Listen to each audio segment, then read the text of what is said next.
एक लोक कथा के अनुसार पुराने समय में एक सेठ को रात में नींद नहीं आ रही थी।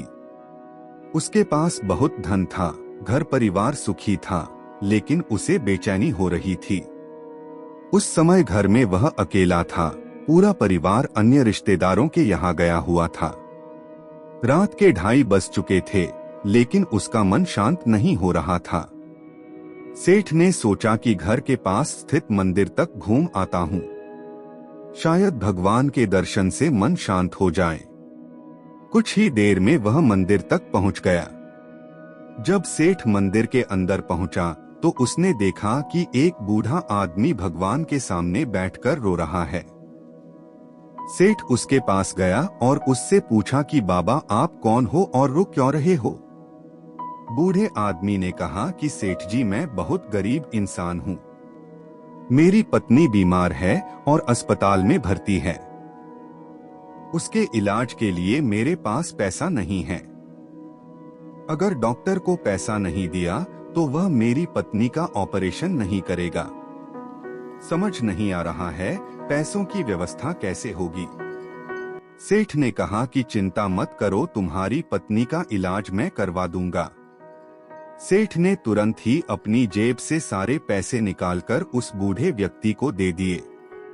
पैसा देखकर वह आदमी खुश हो गया और सेठ को धन्यवाद देने लगा। सेठ ने कहा कि अभी मेरे पास इतने ही पैसे हैं, अगर तुम्हें और जरूरत हो तो मेरा घर पास ही है, तुम वहां चलो। बूढ़े व्यक्ति ने कहा कि नहीं सेठ जी, इतने पैसों में काम हो जाएगा। आज आपकी वजह से मेरी पत्नी का इलाज हो जाएगा। पैसा लेकर वह व्यक्ति तुरंत ही मंदिर से चला गया। जरूरतमंद की मदद करने के बाद सेठ का मन अब शांत हो गया था। उसने भगवान को प्रणाम किया और सोचने लगा कि शायद इसी वजह से मैं सो नहीं पा रहा था। भगवान को मेरे माध्यम से इस गरीब की मदद करवानी थी। घर आकर चैन की नींद सो गया। कथा की सीख।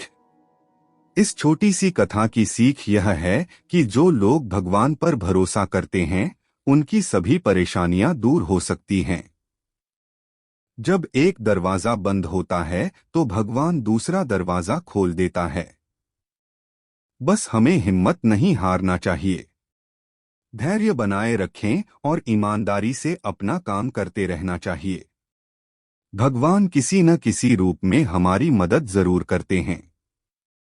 इस कहानी की एक और सीख ये है कि हमें जरूरतमंद लोगों की मदद के लिए हमेशा तैयार रहना चाहिए। हमारी छोटी सी मदद दूसरों के लिए अनमोल हो सकती है। इसीलिए कभी भी किसी की मदद करने में देर नहीं करनी चाहिए।